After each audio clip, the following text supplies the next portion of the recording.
At the Central Coast Community Health Centre, we have some great groups for women of the community. We have things like managing anxiety, we have self-esteem, good boundaries, better relationships. We have the Shark Cage, which is all around your human rights and great relationships. We also have partnerships with different services on the coast to run groups here. Central Coast Advice and Women's Health run the Lotus Group, which is a post-domestic violence course. And we also run Breaking Free, which is a 9-week group with different organisations, and that's for women who are in and have experienced domestic violence or who have left as well. We also have more fun things as such, yoga, coffee mornings. These are our soft point entry for women who might not necessarily be looking for therapeutic or psychoeducational groups. We have counselling services as well. So I'm one of 3 counsellors at the Women's Health Centre, and we provide short to medium term counselling for women on the coast for a variety of reasons. Women come in for their relationships, for their self-esteem, mental health issues, and domestic violence. We're specialised domestic violence counsellors, and many of our women have experienced this or are experiencing this. One of the barriers for leaving is homelessness. They have nowhere safe to go, and the housing on the coast, the rental prices are astronomically huge. There's no way that they can simply afford to pay the rent in the private market. As we know, the public housing system there's huge waiting lists. So for them to leave, the refuges at times are full. So what do? They might leave and couch surf, spend some time with friends. Women at times are forced to live in their car. So then if they're doing things like that, then there's a risk that docs might get involved with their children as well. So this is a really huge barrier for women on the coast wanting to leave a relationship. What do they do then?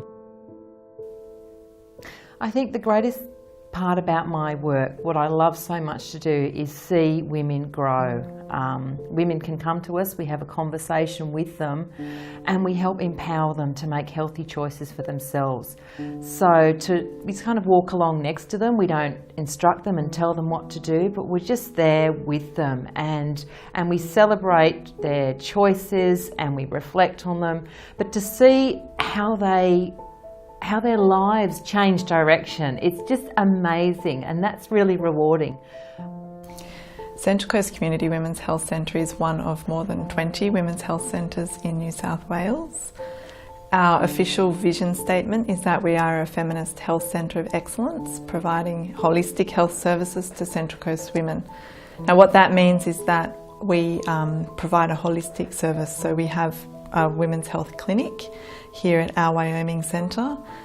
So women coming to see a doctor for a women's health issue can also then be referred through to our counsellors if the doctor thinks that is a need for that woman. And she can also be referred through to groups and any other activities that we have here, such as coffee morning, yoga.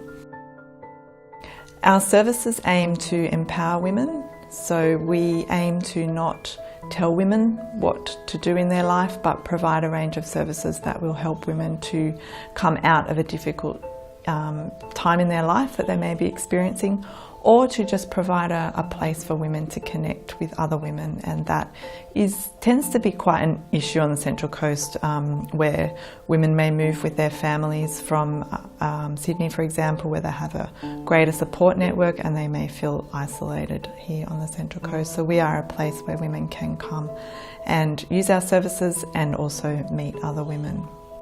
One of the aspects of our holistic service that we provide to women is that women coming to use our services and staying on site, for example, they may have an appointment with the doctor or with a counsellor, or needing to go to a group, they are able to bring their children aged 5 years and under and use our childcare service.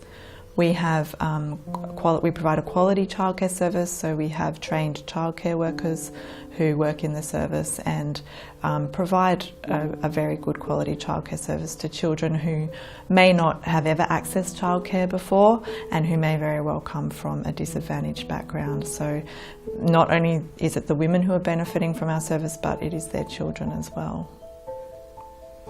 Central Coast Community Women's Health Centre has in the past few years been facing some funding uncertainty, and that has really highlighted for us and the women in the community the need for our service and what would happen to those women if we weren't here.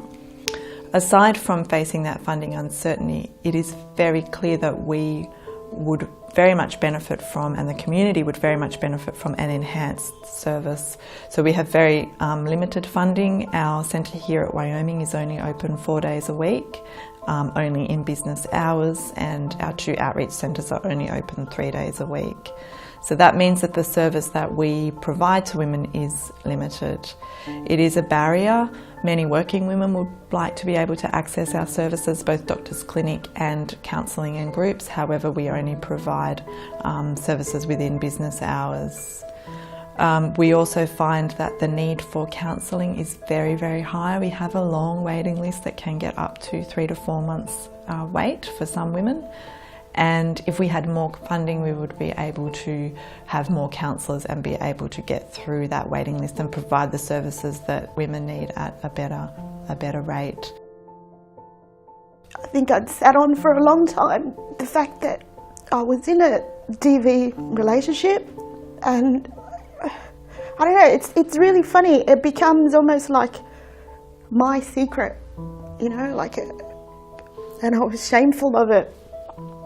And so talking to Fiona and being here, I got to know about more services and the workshops and doing the self-esteem group, and I did Breaking Free, and now I'm currently doing Lotus, and that's all helped me, one, to identify what I was in, because I kept saying I'm intelligent, I've got a tertiary qualification and everything like that. I'm not stupid, but I just found myself in this really funny situation, and my whole life was different to what it was, even 2 years ago. Yeah, there was just everything that I had defined myself as being was no longer. And, I tried staying in the house with my husband, but I think I lasted 8 months, and then his behaviour became more erratic, and I guess, it just escalated, so I decided to move out. And then I just went, if I can just move my stuff out, then I don't ever have to move back in again. But then what I found was, it wasn't that easy to get a place. And so 6 months now down the track, I'm still looking for a place. My car is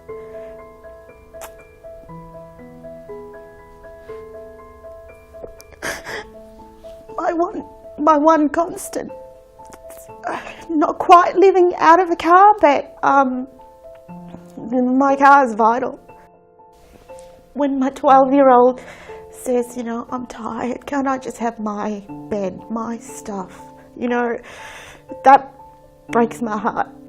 But there's not a whole lot I can do to address it. I don't have much money, and it's almost like a lot of the services wait till you're pretty much destitute before they can give you a hand, Where would I be without the services? I think